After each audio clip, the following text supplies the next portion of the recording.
आदाब, तहजीब टीवी में आपका खैर मकदम है। मैं हूं मारूफ रजा। जी हाँ, एक खास सीरीज इख्तिदार की जंग लगातार आप तहजीब टीवी पर देखते आए और जाहिर सी बात है ये जो जंग है वो इस तरीके की थी जिसने पूरे इस सर्द माहौल को गर्मा करके रखा हुआ था। एक महीने की लगातार शिद्दत के बाद 6 तारीख को वहां पर वोट पड़े, 7 तारीख को नतीजे आने थे, लेकिन ताखिर इतनी हुई कि 8 तारीख को आकर के उसके सारे नतीजे आए और जो तस्वीर धुंधली सी थी वो साफ नजर होती आई और इतनी साफ नजर हो गई कि अब जो जीता हुआ पूरा पैनल है वो तहजीब टीवी के दफ्तर में, स्टूडियो में मौजूद है। उनसे जानेंगे आखिर इस पूरी शिद्दत में, इस पूरी जद्दोजहद में किस तरीके की कामयाबी और किस तरीके की चीज़ें थी जिनको उन्होंने अपने नज़र में रखा, सामने रखा और उनको मुद्दा बनाया और आज वो उस कामयाबी को पहुंच पाए। इंडिया इस्लामिक कल्चर सेंटर के उस जगह पर जहां से पहले थे, 3 बार से चौथी बार फिर वापस आए। क्या वजह रही, किन वजहों को लोगों ने नजर में रखा, किस वजह से वापस उनको पसंद किया, पूरी टीम मेरे साथ मौजूद है। लेकिन सबसे पहले मैं खैर मकदम करूंगा सिराजुद्दीन कुरैशी साहब का। बहुत शुक्रिया तहजीब टीवी में। बहुत बहुत शुक्रिया आपका। मैं आपका बहुत ही ज़्यादा मशकूर हूँ, ममनून हूँ कि आज आपने फिर हमको यहाँ दावत दी। अभी हम लोग जो है इलेक्शन के रिज़ल्ट लेकर आए हैं जी, जिसके अंदर आपको मालूम है कि हमारे 13 के अंदर से 12 लोग जीत गए जी। ये बड़ी खुशी की बात है हमारे लिए। एक कैंडिडेट हमारे रह गए, लेकिन इस बार जो इलेक्शन हुआ है वो इलेक्शन नहीं था बल्कि एक लड़ाई थी जी। और जिस लड़ाई को हम लोग डिफेंड करने की कोशिश कर रहे थे वो हम पे हमले कर रहे थे। हमसे कोई ज़्यादा हमने बहस करने की कोशिश नहीं की क्योंकि हमने माहौल को बिगाड़ने की कोशिश नहीं की जी। उन्होंने हमारे ऊपर बहुत सारी लानतें, हमारे ऊपर तंज, हमारे ऊपर मतलब गालियाँ तक लोगों ने बक दी जी। और ये अच्छा हुआ कि साहब उनके अंदर बहुत सारे तो ऐसे अनासिर थे जिनको आना ही नहीं था और वो अल्लाह का शुक्र है, अल्लाह ने भी हमारी मदद की और वो हार गए। वोटर्स ने हमारा पूरा साथ दिया, हमारे सपोर्टर्स ने पूरा साथ दिया। हमारे साथ ऐसे ऐसे लोग जुड़ गए जिनको इलेक्शन में कोई इंटरेस्ट नहीं था, लेकिन रात दिन सब लोगों ने मेहनत की। पूरे हिंदुस्तान के अंदर लोगों ने मेहनत की क्योंकि आपको मालूम है पूरी दुनिया के अंदर इंडिया इस्लामिक कल्चर सेंटर के जो हैं वोटर्स बैठे हुए हैं। तो ये अल्लाह का शुक्र है कि हम लोग कामयाब हुए और उनकी जो नापाक साजिशें थी उसके अंदर वो खुद ही जो है खबर में चले गए जी। जिस तरीके से अनाउंसमेंट हुआ, जो वोटिंग का एकदम ट्रेंड बढ़ा और लगातार बढ़ता गया, वो वापस नहीं आया और फिर एक जीत का जो है वो सेहरा सिराजुद्दीन कुरैशी के सर पर आया। वो क्या लम्हा था, कैसा महसूस कर रहे थे कि आपको पहले से तय था कि मैं जीतूंगा ही, या यूं कहें कि कुछ ऐसी चीज़ें सामने निकल के आई जिसने वापस आपको उस मकाम पर जगह दे दी? देखिए, ये टीम वर्क होता है। कोई भी काम करने के लिए हमेशा टीम का साथ होना पड़ता है। जैसे हमने टीम बनाई, मैं हर साल हर इलेक्शन के अंदर टीम बनाता हूँ। इस बार भी टीम बनाई, पूरे 13 लोग हम लोग बैठे, साथ किया, काम किया, मिलजुल के काम किया। देखिए, उन लोगों ने जो हमारे खिलाफ गलत प्रोपेगेंडा किया उसका उनको नुकसान भुगतना पड़ा।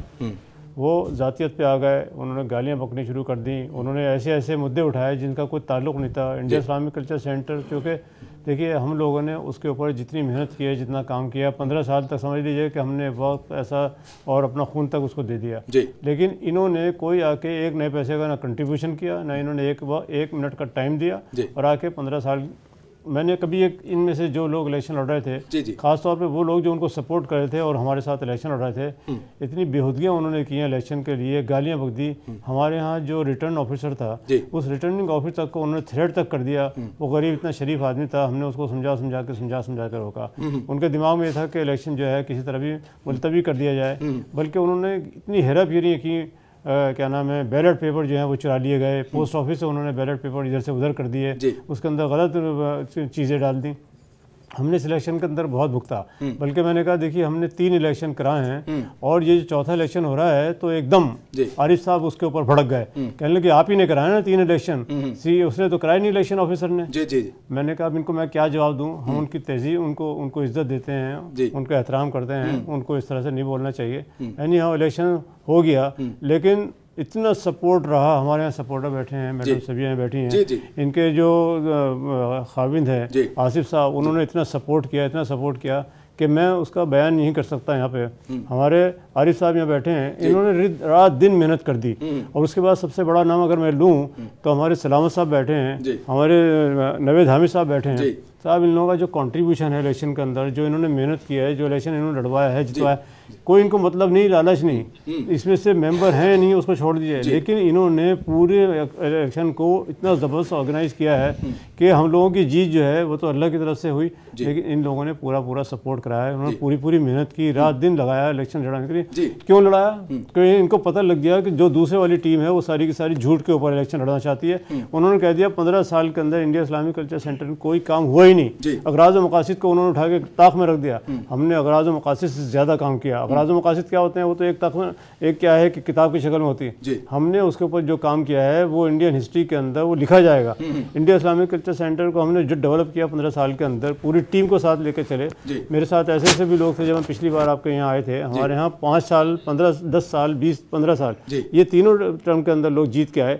आज भी अल्लाह का शुक्र है उनके अंदर से बहुत सारे लोग जीत के आए हैं। तो मैं ये कहना चाहता हूँ कि इंडिया इस्लामिक साहब इस तरह के लोगों को रोका जाए। इंडिया इस्लामिक कल्चर से मैं तो बहुत ही अल्लाह का शुक्र अदा करता हूँ। मैं 2 नफिल क्या, मुझे कई नफिल नमाज पढ़नी चाहिए कि अल्लाह का शुक्र है इनमें से कोई नहीं आया, वरना इस सेंटर का बेड़ा गर्क हो जाना था। जिन लोगों ने सेंटर पे ये इल्ज़ाम लगा दिया कि ये क्लब है, उन्होंने कह दिया सिर्फ शादी खाने के अलावा यहाँ कुछ नहीं होता, और यहाँ पे जो मेंबर हैं वो सारे के सारे ऐसे मेंबर हैं जिनकी ना वो कोई बैकग्राउंड नहीं है, तो उनके अंदर वो भी मेंबर हैं, उनकी बैकग्राउंड तो वाकई नहीं होगी कोई भी।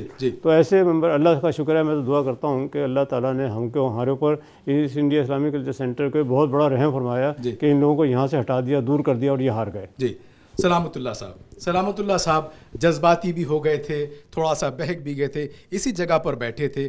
लेकिन ये जो बुके, जैसे कि सिराज साहब बात कर रहे हैं, पूरा एक बुके था जिसने इस पूरे गुलदस्ते को बनाया, सजाया और आज इस अंजाम तक पहुंचा दिया। सलाम साहब क्या कहेंगे, इतनी आसान जीत थी ये? बिल्कुल आसान जीत थी, और ये इस पैनल की नहीं थी, ये पूरे उन मेंबरान की जीत थी, उस कौम की जीत थी जिसने ये इदारा बनवाया। और इलेक्शन नहीं था, ये तो एक जिम्मेदारी का मसला था कि कौन से कंधे ये जिम्मेदारी उठाएंगे। ये लोगों ने तय कर दिया कि यही जिम्मेदार हैं, यही जिम्मेदारी उठाएंगे और यही जिम्मेदारी उठाते रहेंगे। यही जिम्मेदारी उठाते रहेंगे, यानी आखिरी मोहर भी सलामतुल्लाह साहब ने लगा दी कि जिम्मेदारी भी आगे यही उठाते रहेंगे। क्या कहेंगे इस जीत के बाद? सबसे पहला क्रेडिट आप किसको देना चाहेंगे? अपने वोटर्स को, सिराज साहब को, अपने पैनल्स को, सपोर्टर्स को? क्या बड़ी वजह रही? देखिए, सबसे पहले तो मैं अपने वोटर्स को, सारे मेंबर्स को मैं शुक्रिया करना चाहता हूँ कि उन्होंने हमें इतना अच्छी थम्पिंग विक्ट्री दी है। और अगर देखा जाए जो पिछले 4 इलेक्शन हुए हैं, उससे ये पता चलता है जो वोटर है, जो मेंबर है, वो चाहता है कि यहाँ पर नॉन पॉलिटिकल लोग ही आए। अच्छा। अब अगर देखा जाए, सलमान खुर्शीद साहब को हराया, शकील जमान अंसारी साहब को हराया और आरिफ साहब को हराया, तीनों को पॉलिटिकल बैकग्राउंड है। तो तीनों को लोगों ने, जो मेंबर्स ने देखा कि ये पॉलिटिकल बैकग्राउंड वाले लोगों को नहीं आना चाहिए। और मुझे लगता है जो अभी FAR जो क्या कहते हैं अप्रूव हुई है, उसमें सिराज साहब ने जो कराया है, तो उसमें वही लोग काम कर सकते हैं जिनको पूरा पता है सेंटर के बारे में, एक एक पिलर के बारे में, एक एक चीज़ के बारे में। वही लोग काम कर सकते हैं, वही लोग काम कर सकते हैं। एक बड़ी बात सामने निकल के ये आ रही है कि लोग पॉलिटिकल लोगों को नहीं चाहते थे, इसलिए लगातार पिछले भी जो इलेक्शन होते रहे उनमें जो सदर के तौर पे कैंडिडेट थे, वो कहीं ना कहीं से उनका जो माजी था, कनेक्शन था, वो सियासी था। क्या एक बड़ी वजह ये है कि उसका पूरा फ़ायदा सिराज साहब को मिला? ये कह सकते हैं कि बहुत हद तक उसका फायदा हमें मिला है। अच्छा। क्योंकि सिराज भाई ने कंपेनी इसी न्यूक्लियस पे बेस किया था जी। कि हम लोग पॉलिटिशियंस को नहीं आने देंगे। अच्छा। क्योंकि पॉलिटिशियंस के अपने एजेंडे होते हैं, हिडन एजेंडे होते हैं, और हम लोगों के कुछ जो पिछले बोर्ड ऑफ ट्रस्टी में थे उनसे भी रिक्वेस्ट कर लिया, क्योंकि वो पॉलिटिक्स में आकर के कुछ इलेक्शन जीत गए, वो हमारे पार्ट है। तो हमारा बेसिक जो कैंपेन था इसी बात पे सिराज भाई लेके चले कि हम this is a political organization and will not involve politicians in this, and that was our one of the major factor for the strongest factor. बहुत सारे लोग हैं, रजा साहब मेरे साथ मौजूद हैं, वो भी जीत करके आए हैं। रजा साहब क्या कहेंगे? रजा साहब ने राजी कर लिया वोटर्स को, अल्लाह को, पैनल को, क्या किया? भाई हमने नहीं, बल्कि हमारे तमाम वोटर्स ने, सपोर्टर्स ने हमारा इतना साथ दिया है कि जिसकी हमें इतनी उम्मीद नहीं थी कि लोग रात दिन, उन लोगों ने इतनी मेहनत करी है, और ये सारा का सारा जो इसका जो सिरा है उन्हीं लोगों पर जाता है। और सच मायनों में तो ये है कि भाई हम लोग तो प्लानिंग कर रहे हैं और ये चाहते हैं कि सेंटर आगे बढ़े। सेंटर में सराज भाई ने बहुत सी प्लानिंग भी की हुई है जो कंस्ट्रक्शन से मुताल्लिक हैं, बहुत सी चीज़ें होंगी आगे इंशाल्लाह। तो ये होंगे तो इससे हमारे तमाम जितने भी लोग हैं मेंबर्स हैं उन्हीं को फ़ायदा होगा। सारे मेंबर्स भी राजी रहेंगे रजा साहब? अल्हम्दुलिल्लाह इंशाल्लाह। शराफतुल्लाह साहब मेरे साथ बैठे हैं। शराफतुल्लाह साहब ने बड़ी शराफत से चुनाव लड़ा, खामोशी से डटे रहे और आखिरकार जीत को अपनी झोली में ले ही आए। मैं सबसे पहले आप लोगों को बहुत ही मुबारकबाद देता हूँ और इन शॉर्ट जो 1 महीने पहले हम यहाँ पर आए थे और अपना प्लान आप लोग इस स्टूडियो में बैठ के हमने रखा था, हम उसके ऊपर कायम रहे और उसी को अपने मिशन को लेके हम चले।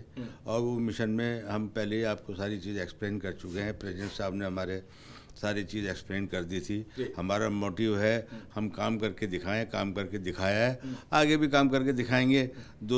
एक इम्पॉर्टेंट प्रोजेक्ट हमारे सामने है जिसको हमने पहले भी आपको बयान किया था कि भाई वो तकरीबन अप्रूव हो चुका है और जल्दी जैसे प्रेसिडेंट साहब कहेंगे और उसकी डेट अनाउंस करेंगे, मैं समझता हूँ कि हम 2 महीने के अंदर अंदर, ये मेरा अपना है, प्रेसिडेंट साहब का अपना, क्या 2 महीने 3 महीने के अंदर इस प्रोग्राम इसको बिल्डिंग को जो इंशाल्लाह शुरू कर देंगे। बिल्डिंग को शुरू कर देंगे। अब जिरह बाकी रहेगी या वकालत होगी या दोबारा से दोस्ती हो जाएगी? इंतखाबात ख़त्म हो गए, इक़्तिदार की जंग भी ख़त्म होगी। क्या अब मिल बैठ करके हम सब उस थिंक टैंक को बनाने की कोशिश करेंगे, उस प्लेटफॉर्म को बनाने की कोशिश करेंगे जिसकी दरकार है इस खूबसूरत बिल्डिंग को? यकीनन we will try our best. हमने तो पूरे इलेक्शन में जिस कदर शाइस्तगी का मुजाहरा मुमकिन हो सकता था उसका दामन एक लम्हे के लिए नहीं छोड़ा और उन्होंने कोई कसर बाकी नहीं रखी। अखलाकियात की तमाम हुदूद पार करने के बाद इतने सीजन्ड पॉलिटिशियन उनको कहा जाता है, जिससे मैंने बदकिस्मती से हमेशा डिसएग्री किया और उन्होंने प्रूफ भी किया। इस स्टूडियो से लेकर वोटर्स तक कोई लम्हा उनके पूरे कैंपेन का ऐसा नहीं गुजरा जिसमें नॉर्मल कंपोज रहा हो। हर वक्त फ्रस्ट्रेशन, हर वक्त लड़ाई, हर वक्त धमकियां, हर वक्त उल्टे सीधे बयानात, हर वक्त उल्टे सीधे इश्यूज।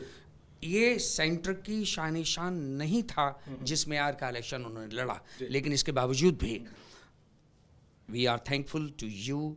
हम वोटर्स के इंतहाई शुक्रगुजार हैं कि उन्होंने इंतहाई दूर रस और सलीमत तबाही से काम लिया कि इस सेंटर की बका और उसके मुस्तकबिल के लिए उन्होंने उन लोगों को इसके करीब करीब नहीं आने दिया।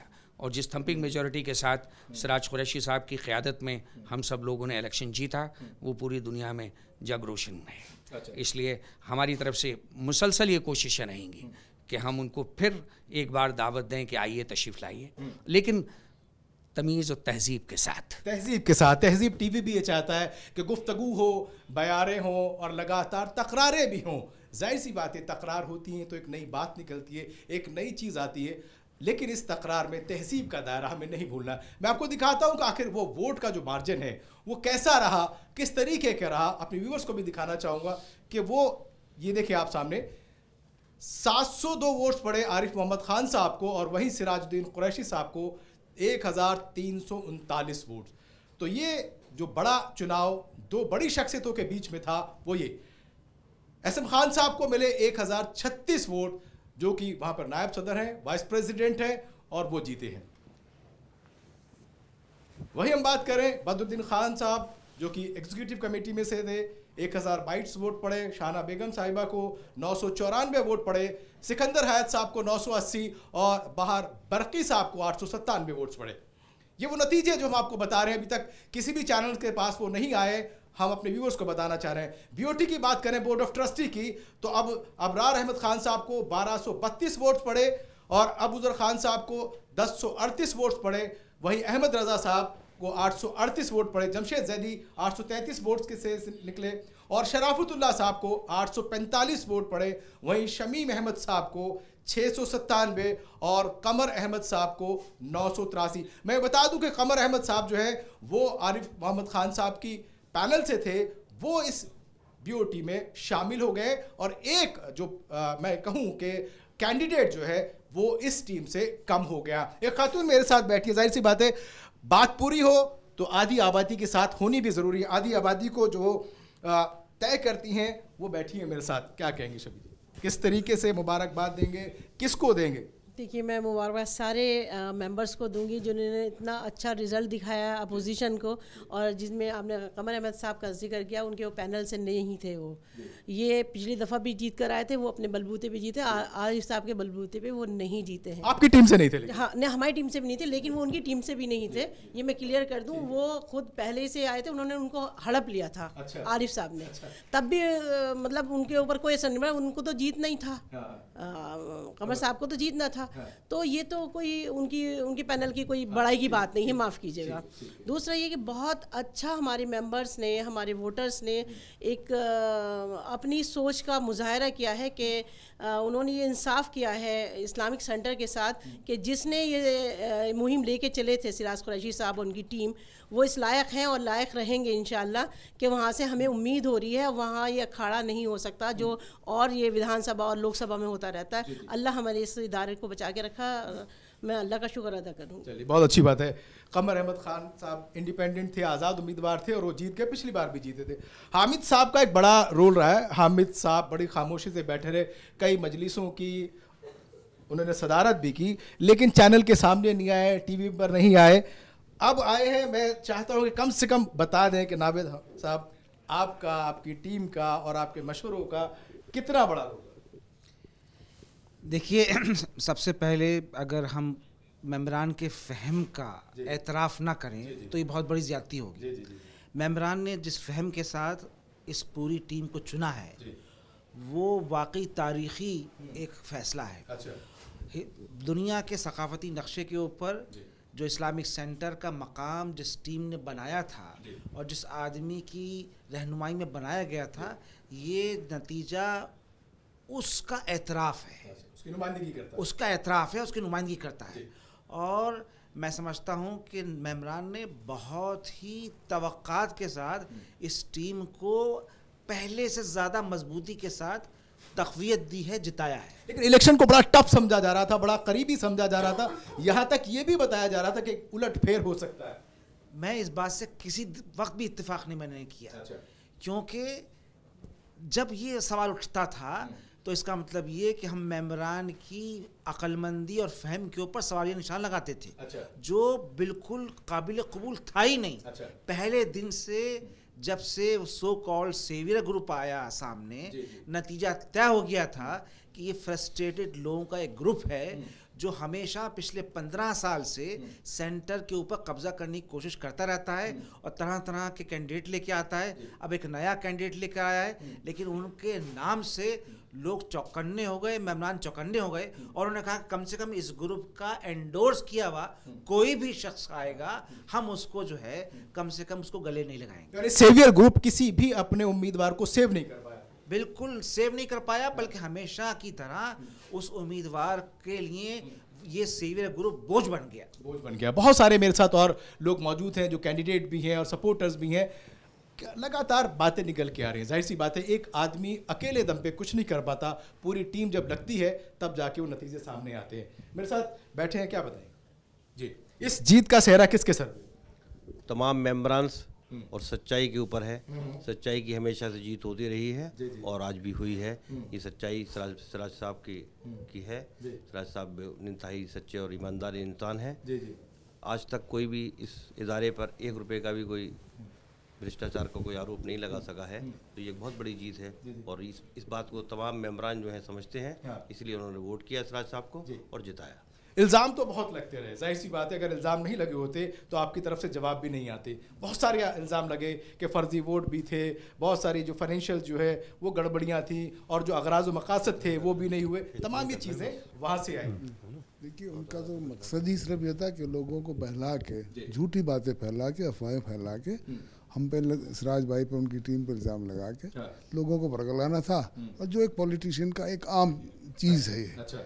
लेकिन लोगों ने उस चीज़ को उल्टा वापस कर दिया और सिराज भाई के काम को, और सिराज भाई ने जो 15 साल में इसकी में खिदमत की, अपने खून पसीने से सींचा, उसको उसमें अपना विश्वास जताया, उसमें अपना यकीन जताया और वापस उनको ये जिम्मेदारी सौंप दी। नज़र अब्बास साहब मेरे साथ हैं, बड़ी पैनी नज़र से इस पूरे इलेक्शन में रहे और मुस्तैदी से डटे रहे और अभी भी नज़रें इनकी झपकी नहीं है, थके हुए हैं। लेकिन क्या कहें, ये थकान जो है नतीजों के बाद आसानी में, राहत में बदल गई। बेशक ये थकान कोई हैसियत नहीं रखती, इसलिए कि हम एक बड़े मकसद के लिए इस मार्के में डटे हुए थे। और जहाँ तक ये बात बार बार कही गई कि थिंक टैंक, तो थिंक टैंक कोई दीवारों का और ज़मीन का नाम नहीं है। मेंबरों की सोच और फिक्र से थिंक टैंक होना ना होना साबित होता है। हमारे काबिल मेंबरान ने, दानिश्वरों ने और गहरी नज़र रखने वालों ने ये साबित किया कि आज हम हकीम अब्दुल हमीद साहब को याद करते हैं, हम सर सैयद अलैहि रहमा को याद करते हैं, मौलाना मोहम्मद अली जौहर को याद करते हैं, लेकिन हमारे मेंबरान इतने दानिश्वर हैं कि उनके यहाँ जो मिल्लत का असासा सिराजुद्दीन कुरैशी की शक्ल में मौजूद है उसको महफूज कर लिया। वो तो असासा बताते थे, आरिफ मोहम्मद खान साहब जो हैं इस कम्युनिटी के लिए बहुत बड़ा असासा है जो बहुत कुछ सेंटर के लिए कर सकता है। क्या वो सोच वहाँ नहीं पहुँच पाई, वोटर्स में नहीं जा पाई, वोटर्स के जहन को नहीं तब्दील कर पाई? देखिए ऐसा है कि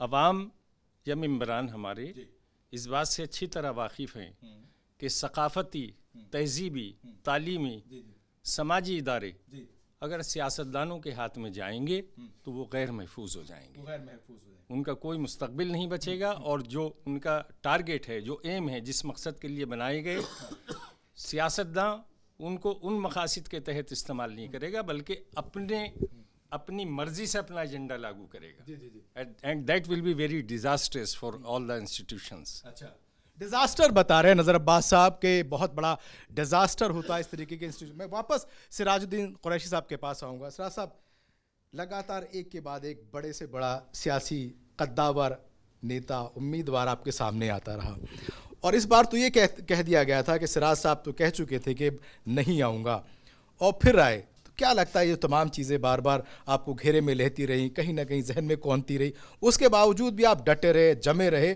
और नतीजा अल्लाह ने आज सामने दे दिया?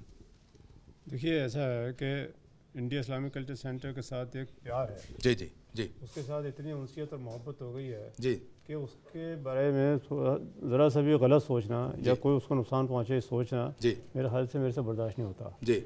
क्योंकि मैं ये सारे के सारे जो पिछले इलेक्शन देख चुका हूँ, उसके अंदर हर बार इन पिछले 4 इलेक्शन में, बल्कि 5 चौथे इलेक्शन में भी, चारों इलेक्शन के अंदर यही हुआ है कि यहाँ पे गंद के अलावा कुछ कोई एजेंडा नहीं था। जिन लोगों ने इलेक्शन लड़ने की कोशिश की उन्होंने सिवाय कि इसको बदनाम किया कि इसके अंदर यहाँ खुराफात होती हैं, इसके अंदर ये होता है।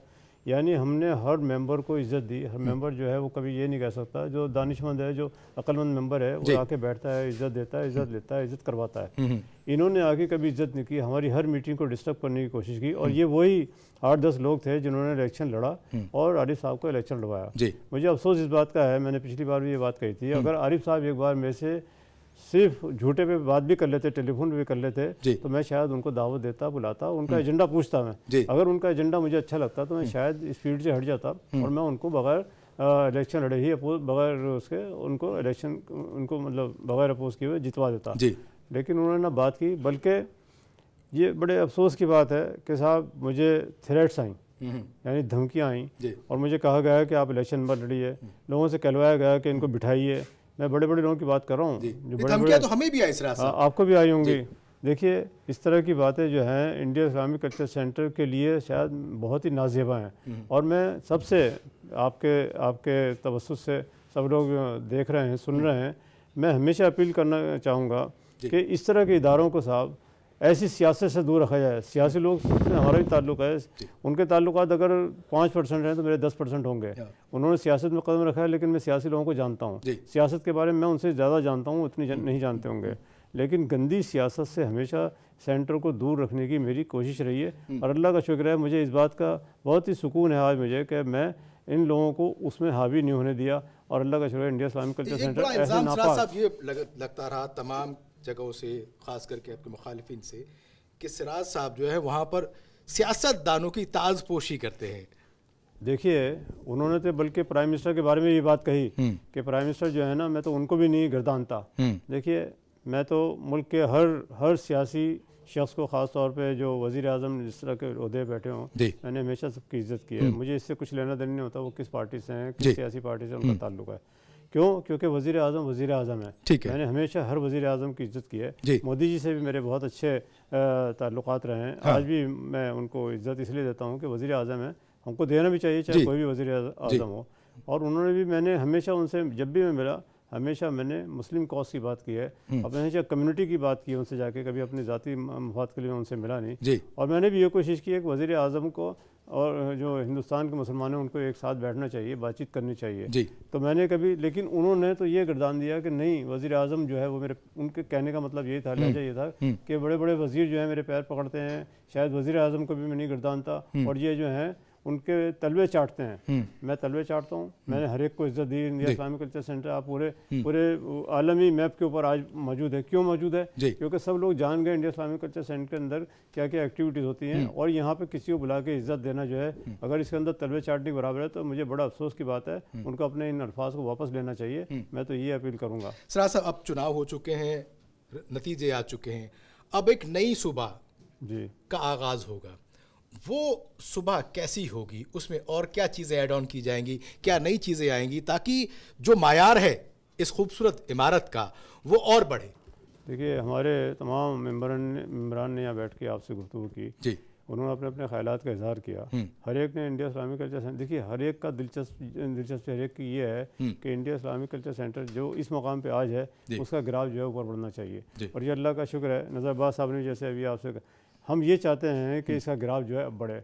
हमने जो नया प्लान किया है, इसकी आज जो फैसिलिटीज़ हैं, कैपेसिटी है, इसको हम लोग डबल करना चाहते हैं। और अल्लाह का शुक्र है कि हमको उसके अंदर भी हमको काफ़ी इल्ज़ाम आया कि हमारे पास कोई परमिशन नहीं है, हम झूठ बोल रहे हैं। इन लोगों को इस तरह वर्गला दिया लोगों को कि हम शायद वाकई झूठे हैं। देखिए, हमारे यहाँ मेंबरों का आना जाना 25-30% हो गया जो रेगुलर आते जाते हैं, लेकिन इन्होंने ये कोशिश की 70% लोगों का दिमाग जो है वो ख़राब कर दिया जाए। देखिए, आरिफ साहब ने एक एक वोटर से हमारे टेलीफोन पे कांटेक्ट किया या जाके मिले, और मैंने 4 इलेक्शन, चौथा इलेक्शन लड़ा। ये मेरे सारे मेम्बरान यहाँ बैठे हुए हैं, मेरी टीम के लोग बैठे हुए हैं। ये ईमानदारी से बता दें कि मैंने किसी वोटर को 10-15 लोगों को छोड़ दीजिएगा, मैंने कभी किसी वोटर को ये नहीं कहा कि मुझे वोट दे या मेरी टीम को वोट दे। हाँ, मैंने कुछ कॉर्नर मीटिंग्स और जो है दूसरी मीटिंग्स करी हैं, उनके अंदर मैं लोगों से अपील की कि मुझे वोट मत दीजिएगा, हमेशा इंडिया इस्लामिक कल्चर सेंटर की बका को सामने रखने के बाद वोट दीजिएगा। तो मैं समझता हूँ कि आप लोग इंसाफ करोगे, वरना तो आपकी मर्जी है। हर एक आदमी का अपना कॉन्शियस इलेक्शन लड़वाना, हर एक आदमी का अपना अपना ज़ाती हक है। तो इलेक्शन ख़त्म हो गया सराज साहब, अब क्या जो बाकी लोग हैं, जाहिर सी बात है एक जमहूरी निज़ाम है, कोई जीतेगा कोई हारेगा, लेकिन सेंटर भी वही है, आप भी वही हैं। क्या अब उन सब लोगों को बैठ करके, जो इल्ज़ाम सही हो या गलत हो, क्या उस डायरेक्शन में हम जाएंगे उन सब को लेकर के, जो एक मोहब्बत, एक भाईचारगी, एक उल्फत का जो माहौल है वो ख़राब हुआ पिछले 2-3 दिनों में, जिस तरीके से देखने में आया, वोटिंग तक में, काउंटिंग तक में जो चीज़ें देखने को आई, पुलिस को बीच में इंटरफेयर करना पड़ गया, तब जाके कहीं ये नतीजे सामने आए। क्या वहाँ पर अब पुरअमन तरीके से एक नई फ़िज़ा शुरू होगी? देखिए, मैं आपको इसका सही जवाब देता हूँ जी। मैं इन लोगों को 15 साल से झेल रहा हूँ जी, 15 साल से आजमा रहा हूँ जी। इनमें कोई सुधार आने वाला नहीं है जी। जिन लोगों ने इलेक्शन लड़वाया है, ख़ास तौर पे आरिफ साहब को, इन लोगों ने सेंटर का हमेशा नुकसान करने की कोशिश की है, सेंटर का फ़ायदा करने की कोशिश नहीं की है। इनमें से एक आदमी ये बता दे कि उसने 1 पैसे का कंट्रीब्यूशन दिया हो, कोई आदमी ये बता दे कि उसने 5 मिनट आके सेंटर के भले के लिए कोई बात की हो, कोई आदमी ये बता दे आगे कि हमने ये एडवाइस दिया, हमने नहीं मानी। हम लोग हर साल ट्रांसपेरेंसी के साथ काम करते हैं, बैलेंस शीट बना के दे देते हैं, एक एक पैसे का हिसाब देते हैं। एक ज़माना था जब 68 लाख रुपया सेंटर के ऊपर कर्ज था, जब मैंने 2004 के अंदर इसको लिया था, जब मैं इसका सदर बना था। आज उसके पास तकरीबन 6 करोड़ रुपया जो है फिक्स डिपॉजिट के अंदर पड़ा हुआ है। हम लोग नए प्रोजेक्ट में जा रहे हैं, 25-30 करोड़ रुपया हम उस पर खर्च करेंगे, और अल्लाह का शुक्र है वो भी पैसा दे देंगे। मैं आपके पास भी भीख मांगने के लिए आ जाऊँगा इंडिया इस्लामिक कल्चर सेंटर की इस तोसी के लिए। तो उनके पास कोई ऐसा एजेंडा नहीं था जिसके अंदर वो कमिटमेंट करते कि हाँ साहब मैं ये करूँगा, ये करूँगा, ये करूँगा। उनमें से किसी ने नहीं की। हर एक आदमी ने अपने इलेक्शन के लिए, इलेक्शन क्यों लड़ना चाहते थे, इसलिए लड़ना चाहते थे कि उनको एक जगह चाहिए थी बैठने के लिए, उनको एक सर छुपाने के लिए जगह चाहिए, शायद उनके सियासी मकासद के लिए उनको वो जगह चाहिए होगी। और इनमें से जितने इनके पैनल के या नॉन पैनल के लोग थे जिन्होंने इंडिपेंडेंट इलेक्शन लड़े हैं, 1-2 लोगों को छोड़ गए, 1-2 लोग हमारे साथ रहे, मैं उनकी कदर करता हूँ, इज्जत करता हूँ, जैसे कमर साहब हो गए और सुहेल साहब हो गए। उन्होंने हमेशा एक डेकोरम को मेंटेन किया है, हमेशा मेंटेन किया है। लेकिन अगर ये लोग इनमें से एक भी अगर आ जाता तो सेंटर के साथ बेड़ा गर्क। और मैं तो अगर इनमें से कोई, मैं ईमानदारी से ये सोच रहा था, अगर इनमें से कुछ एलिमेंट ऐसे आएगा और हमारी हालत कुछ लोगों की हार हो गई तो मैं इंडिया इस्लामिक असेसिएशन से खुद ही रिज़ाइन कर दूंगा। अच्छा। अल्लाह के सुपुर्द छोड़ दूंगा कि जो कौम चाहे वो करे। जी जी। सलामतुल्लाह साहब, हार जीत हो गई, फैसला आ गया, माइनस पॉइंट क्या रहे और प्लस पॉइंट क्या रहे? माइनस पॉइंट तो कोई नहीं रहे, सारे प्लस ही प्लस रहे। अच्छा। जो आपके रिजल्टों में भी बताए। ठीक है। और जितने हमारे मेंबरान थे उन्होंने जिस दानिश्वरी से इस इलेक्शन को बनाया है वो मैं समझता हूँ वो A+ ही था। अच्छा। जी हाँ, और इंशाअल्लाह आगे आने वाले इलेक्शनों में भी ये A+ ही दानिश्वर दिखाएंगे और जो कोई इस किस्म के लोग आएंगे उन्हें परमानेंटली रिजेक्ट करेंगे। अच्छा, परमानेंटली रिजेक्ट करेंगे। थिंक टैंक की बात आती रही, बार बार एजुकेशन को लेकर के बात आती रही, क्या इस तरीके की कोई अब जो है पॉलिसीज, नए काम शुरू किए जाएंगे? देखिए, सबसे पहले बता दूं, मैं यंगेस्ट BOT मेंबर हूँ। तो इसीलिए सवाल मैंने आपसे पूछा। तो जो यूथ है वो एक नया विजन, नई सोच, नया आइडियाज़ लाता है। तो मैंने जो मेरा विजन है वो इस टाइम ये है कि एक यूथ ओरिएंटेड प्रोग्राम्स लाने चाहिए, क्योंकि कोई भी इदारा या कोई कंट्री जब उसको बढ़ाना होता है तो आपको अपने यूथ को भी बढ़ाना होता है। तो उसमें बहुत सारे प्रोग्राम्स हैं, जैसे जो आजकल एक एंटरप्रेन्योर कॉन्फ्रेंसेस, जो मेरा इरादा है कि जो बाकी सिराज साहब के ऊपर भी है, जो स्टार्टअप इंडिया जो एक गवर्नमेंट की क्या कहते हैं मिनिस्ट्री है, उनके साथ मिलकर हम कॉन्फ्रेंसेस करें जिसमें बड़े बड़े चेयरमैन्स, मैनेजिंग डायरेक्टर्स को बुलाएंगे, वो मोटिवेशनल स्पीच देंगे जिसमें हमारे बच्चे आएंगे, उनको मोटिवेट होंगे और उनको मिलेगा क्या कहते हैं कि मैं कैसे हम बिज़नेस कर सकते हैं। एजुकेशन वो ये बहुत बड़ा इम्पॉर्टेंट, अगर थिंक टैंक बनाना है एजुकेशन ही आगे बढ़ना चाहिए। तो एजुकेशन फॉर अंडर प्रिविलेज वो बहुत इंपॉर्टेंट है। उसके बाद जॉब्स फेयर, आजकल आप देख रहे हैं कि कंट्री में बड़ी प्रॉब्लम्स चल रही हैं जॉब्स की, तो जॉब्स फेयर कराएंगे जिसमें हमारे बच्चों को जॉब्स मिलें। बहुत अच्छी बात है। यूथ को लेकर के बहुत सारी फिक्रे हैं जिनको लगातार सोचा जा रहा है और कहीं ना कहीं उनको लागू भी किया जाएगा। नावेद साहब क्या कहेंगे? बात यहाँ तक आती है कि साहब अब तक जो किया गया था वो कुछ भी नहीं किया गया था, सिवाय एक ताजमहल बनाया और उसके अंदर जो कब्रें थी उसके अलावा उसमें कुछ जान नहीं थी। देखिए, इस्लामिक सेंटर को ताजमहल कहना ही सबसे बड़े इस्लामिक सेंटर की बेइज्जती है। ताजमहल एक मौजोलियम है और इस्लामिक सेंटर हिंदुस्तानी सकाफती मुसलमानों की जो हिस्ट्री है उसकी एक जीती जागती मीनार है। उसके अंदर जो कुछ भी हुआ है वो अपनी हैसियत में बाकमाल है। बिल्कुल मेंबरान जो हैं हमारे, माफ़ कीजिएगा, जो ये इतराज़ात उठाते हैं, जैसे सिराज साहब ने कहा, उनका कोई कंट्रीब्यूशन नहीं होता है। कोई भी इदारा तमाम मेंबरान के कॉपरेशन से चलता है, क्रिटिसिज्म से नहीं चलता है, एक विजन के साथ चलता है। मैं समझता हूँ कि ये इलेक्शन जो है ये इस पूरी टीम के लिए एक नया तजुर्बा लेकर आया है और जो इन्होंने प्रोग्राम बनाए हैं, एक स्पेस पॉसिटी थी वहाँ पे, आप जानते हैं जगह की बड़ी किल्लत थी वहाँ पे। तो अभी जो इनको एक जगह का एक डबल करने का इनको मौका मिलेगा, तो जैसे जैसे जगह का स्पेस बढ़ेगी वैसे वैसे एक्टिविटीज़ बढ़ेंगी, वैसे वैसे रिसर्च सेंटर का एक एक्सपोजर होगा। तो ऐसी बात नहीं है, ये तो एक जीता जागता हिंदुस्तानी मुसलमानों का मरकज़ है। इसको ताजमहल कहना, इसकी बेइज्जती करना है। खातून के मुतालिक से बहुत सारी चीज़ें आपने कहा, आप मेंबर नहीं थी, उसके बावजूद भी सिराज साहब ने आपके बड़े सारे काम कराए, सेमिनार्स वगैरह करवाए। अब कुछ ऐसी मुसलसल चीज़ें जो खातून के मुतालिक हों वो कैसी होनी चाहिए? देखिए, वहाँ से बहुत सारी चीज़ें हैं हमारी कम्युनिटी में जो हम कर सकते हैं। सबसे बड़ी तो एक चीज़ हमारी सॉल्व होने जा रही है जो सिराज साहब ने अनाउंस किया है, हम उस पर पूरी तवज्जो दिलवाएंगे। सिराज साहब के प्रेसिडेंट बन के आ गए, हमें पूरी उम्मीद हो रही है कि उन्होंने सर सैयद स्टडी सेंटर वहाँ से स्टार्ट करने की कोशिश की। अब जब सर सैयद स्टडी सेंटर होगा तो वो ख़वातीन के लिए भी होता है वहाँ और जेंट्स के लिए भी होता है। तो इंशाल्लाह वहाँ से मुझे पूरी उम्मीद हो रही है कि वहाँ से हम लोगों की बड़ी अच्छी मतलब पकड़ होगी और इंशाल्लाह हम कोई बड़ा काम करके निकलेंगे। बड़ा काम करके निकलेंगे, क्या कहेंगे? कहा यह भी जाता रहा कि अभी तो सिर्फ दिल्ली में ही एक खूबसूरत इमारत है और इसका सेंटर है, बाकी हिस्सों में भी ऐसे ही सेंटर खोले जाएंगे, उसकी क्या प्लानिंग? देखिए, जहाँ तक हैदराबाद का ताल्लुक़ है वहाँ already memorandum of understanding sign हो गया है। कश्मीर से ऑफ़र मुसलसल है। हिंदुस्तान के मुख्तलिफ रियासतों में और हिंदुस्तान के बाहर भी कल्चर सेंटर की तामीर होगी। तो इनिशियली कल्चर सेंटर खाली दिल्ली के अंदर महदूद रखने का कोई सिलसिला नहीं है, एक मूवमेंट है जो सिलसिला जारी और सारी रहना है। और पूरे ग्लोबलाइजेशन के पॉइंट ऑफ व्यू से तमाम कल्चर सेंटर्स मुख्तलिफ ममालिक और पूरी दुनिया को एक इंसानियत की नई सिमत और इंटर कम्युनिटी रिलेशंस के लिए सबसे बड़ा काम करेगा। इसलिए कि हम तमाम मेंबरान सिर्फ एक एजुकेशन के पीछे नहीं पड़ के रह जाने, हमें मेंबरान को अपनी अपनी जिम्मेदारी बांटनी है।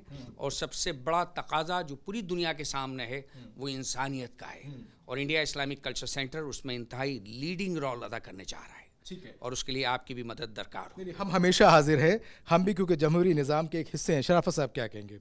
अब कई चीज़ें निकल के आ रही है, सेंटर्स दूसरी जगह भी होंगे, इसकी भी तौसी की जाएगी, नई चीज़ें आएंगी। क्या चीज़ें जो पिछले 15 साल में नहीं हो पाई, कौन सी ऐसी चीज़ें थी? देखिए, जहाँ तक पिछले 15 साल का ताल्लुक़ है, उसमें थोड़ा बहुत वक्त एक तो उसको कंप्लीट करने में लग गया सिराज साहब का।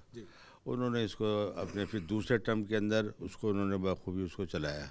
ये सबके सामने किसी को छुपी भी नहीं है, चलाने के लिए भी वक्त चाहिए होता है, सारी चीज़ें होती हैं, उनके इंतज़ाम करने पड़ते हैं। और उसके बाद जो थर्ड टर्म इन्होंने क्या कहते हैं सिराज साहब का, वह उन्होंने पहले ही दिन उन्होंने बुनियाद डाल दी थी कि मुझे इसका एक्सपेंशन करना है। ये इनका विज़न था सिराज साहब का, और इन्होंने इसके अंदर इस कदर मेहनत करी, हमने सब ने मिल के मेहनत करी, सब ने मिलके मिनिस्ट्रियों के अंदर गए, NDMC के अंदर गए, हमने 2 साल लगा दिए मीटिंग्स के अंदर। और अल्हम्दुलिल्लाह ये क्या कहते हैं, इतना बड़ा ये 5 इंस्टीट्यूशन का एक इन्वेलप था जिसको कोई भी इसको टच नहीं कर सकता था।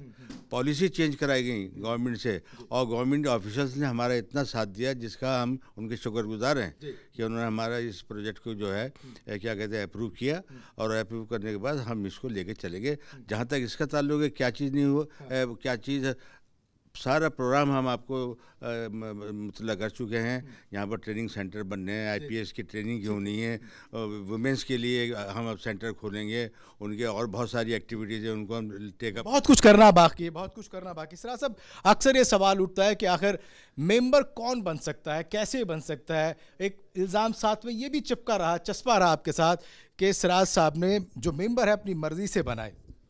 देखिए, ऐसा है कि इंडिया इस्लामिक कल्चर सेंटर की जो नई मेंबरशिप दी जाती है जी, वो बहुत सोच समझ के दी जाती है जी।